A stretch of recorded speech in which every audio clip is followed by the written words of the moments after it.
Eh bien, bonjour Romain. Nous voici au musée Saint-Jean-l'Aigle, le musée qui a pour vocation de présenter essentiellement des documents historiques. Je dis bien documents parce que pour nous, une œuvre d'art est avant tout un document historique.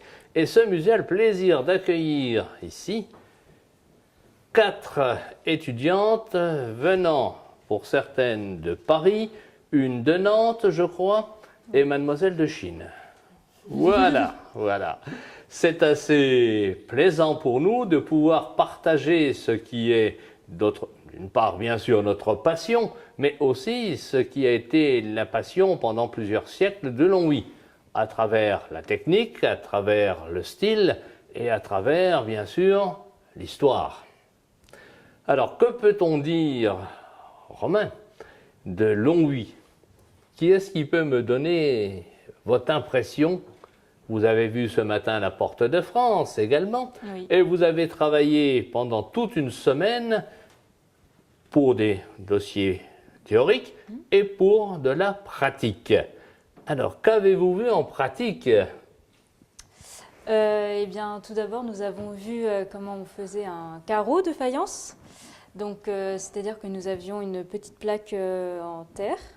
Et puis, nous avons vu la technique de l'émail cerné. À savoir qu'à l'aide d'un poncif, nous avions déjà tracé un motif végétalisant, on va dire ça comme ça. Oui, tout à fait. Et à la suite de quoi nous avons tracé à l'aide d'un cerne noir le motif. Puis nous avons appris la technique où on posait l'émail, donc goutte à goutte. Et voilà. Tu as tout dit, on va simplement préciser une chose, parce que les longoviciens savent bien ce qu'est leur technique. Le tracé a été fait avec quoi? Le tracé noir, le cerne noir, il a été fait avec ce que l'on appelle de l'émail maigre. Oui, Mais quel outil? un pinceau. Un pinceau, évidemment. Alors, vous avez maîtrisé facilement ce pinceau ou cela a pris quelques difficultés? Ah oui, c'est pas facile. C'est pas facile, pourquoi? Qu'est-ce qui est difficile? La préparation? Le mélange entre l'eau, entre le fucus et puis l'émail? Non, c'est plus difficile de déposer l'émail sur le carreau parce que quand on fait des petits motifs, c'est vraiment difficile de bien contrôler l'épais de l'émail et aussi pour contrôler le pinceau. Voilà. Voilà, nous avons une excellente définition de la difficulté de créer du Longwy. Qu'est-ce que tu as fait, toi? C'était une fleur également? C'était un motif végétal? Oui, fallait représenter le thème du printemps, et du coup c'était un motif de fleurs avec pour représenter le printemps et les couleurs assez aussi éclatantes du printemps, du renouveau, et voilà. Et voilà. Et vous avez eu, non pas encore, les carreaux ne sont pas encore sortis du four. Et non. Ils vont sortir en fin de matinée ou en début d'après-midi. Vous aurez donc le plaisir d'emporter avec vous cet éternel souvenir de Longwy que vous avez signé, situé et daté. Dis-nous un peu ce que tu as interprété. Je t'ai dit d'ailleurs à ce moment-là que c'était très joli comme motif. Qu'est-ce que tu as voulu signaler par ce motif-là? Alors, le motif, il est composé de... à la base, il fallait créer une répétition. Oui. Pour créer le motif. Donc, j'ai placé des fleurs de part en part avec un élément de liaison décoratif. Et au centre, j'ai voulu le cercle, j'ai voulu représenter le soleil levant ou couchant, c'est comme on veut. Mais avec des couleurs assez vives comme le rouge. Alors nous avons vu un travail à 2 vitesses. D'abord la pose de l'émail, puis ensuite l'enrichissement de la coloration par des quoi? Qu'est-ce qu'on a dit? Des pigments. Des pigments que l'on a posés en rehaut, les fameux peintres rehausseurs de Longwy qui souvent ont signé leurs pièces anciennes. Voilà, ici nous sommes donc dans le musée pour voir ce que les ancêtres, les anciens ont fait. Et je vous ai demandé tout à l'heure quelle quelles étaient les pièces qui vous plaisaient le plus? Le côté cœur, en quelque sorte. Oui. Alors, eh bien, Voici la pièce que j'apprécie tout particulièrement. Nous ne l'avons pas encore étudiée, mais c'est vrai que ce que j'aime dans cette pièce, c'est ce travail en fait des couleurs qui se confondent entre elles et qui se répondent, qui créent une certaine tension, mais également un dialogue qui donne un aspect assez méditatif à la pièce. Ce côté très lisse et brillant également, on s'y projette assez facilement. Il y a des petits reliefs également qui réveillent un peu la pièce.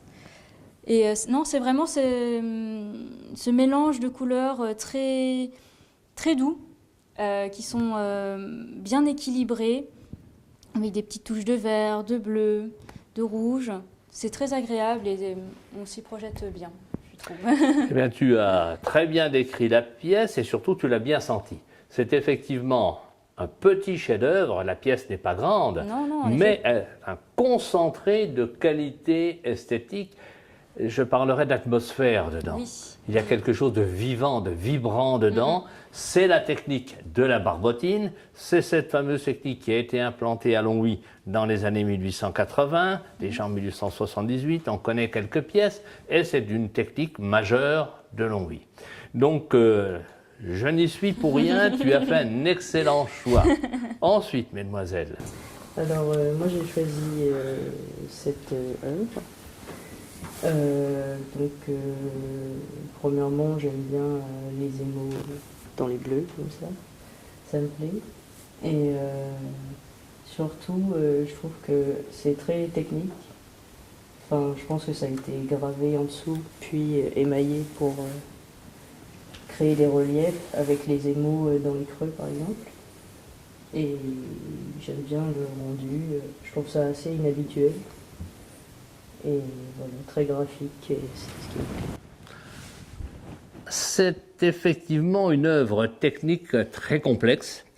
C'est une pièce de la faïencerie de Sarreguemines, mais dont le modèle se trouve au musée du Louvre. C'est un tableau peint à l'huile par Greuze qui a été transformé en céramique.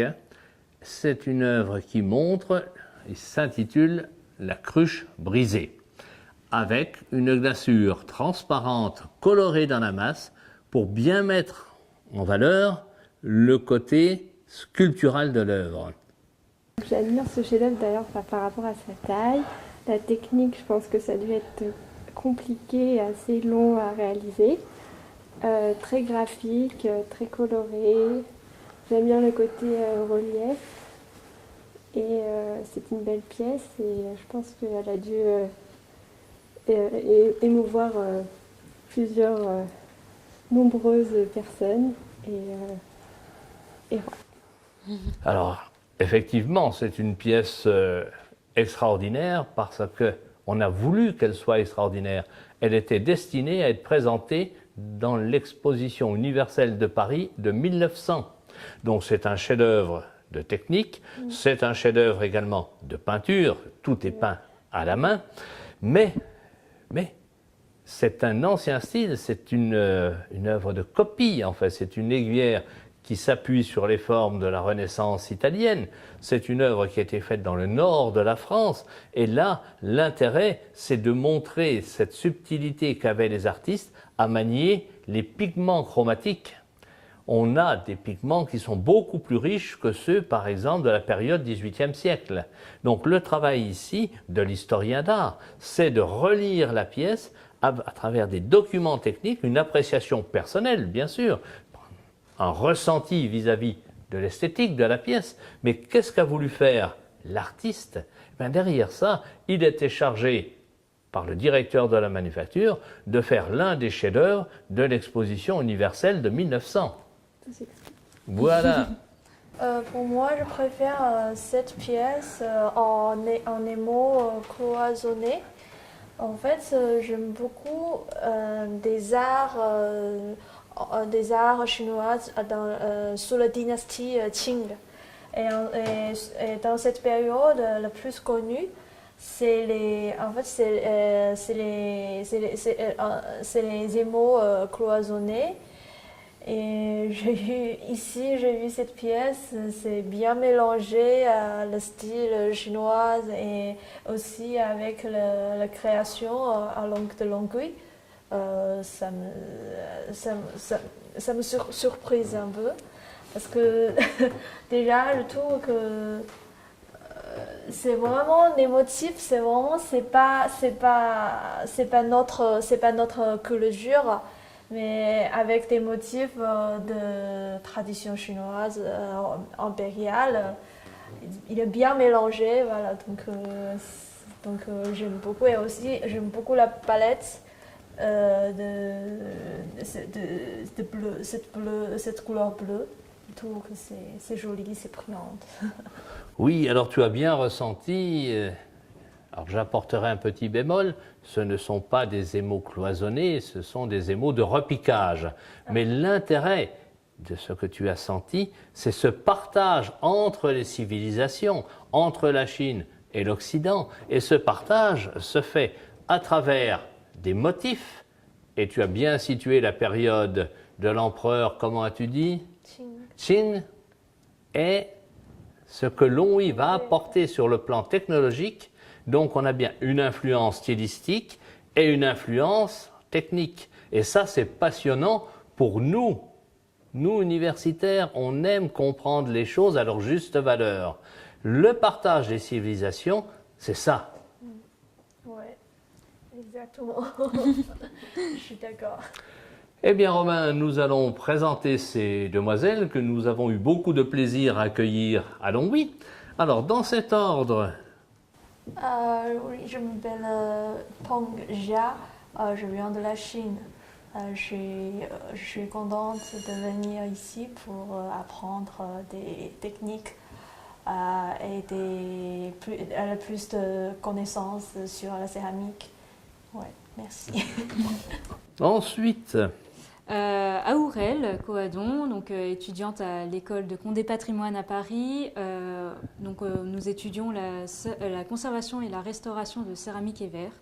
Et nous sommes très contentes d'être à Longwy pour justement apporter un bagage en plus dans ce qui est le domaine de la céramique. Puis-je dire que je suis aussi content de vous voir à côté de moi. Continuons. Je m'appelle Alix Morio, donc on est tous ensemble à l'école de Condé. Donc ce séjour a été vraiment parfait. On a appris de nombreuses techniques et on a pu appliquer des choses qu'on a vues mais jamais appliquées. Et ça a permis de comprendre beaucoup de choses. Voilà. Et nous terminons avec... Elisa Peto. Je suis très ravie d'avoir fait ce stage qui m'a permis d'enrichir nos connaissances et d'apprendre de nouvelles choses grâce à un monsieur très impressionnant. Alors, ce que j'aimerais dire en conclusion, parce que c'est très important, c'est que vos études vont se conclure sur un Master 2 de conservation, restauration du patrimoine avec une spécialité céramique et verre. C'est cela. Voilà. Merci Romain.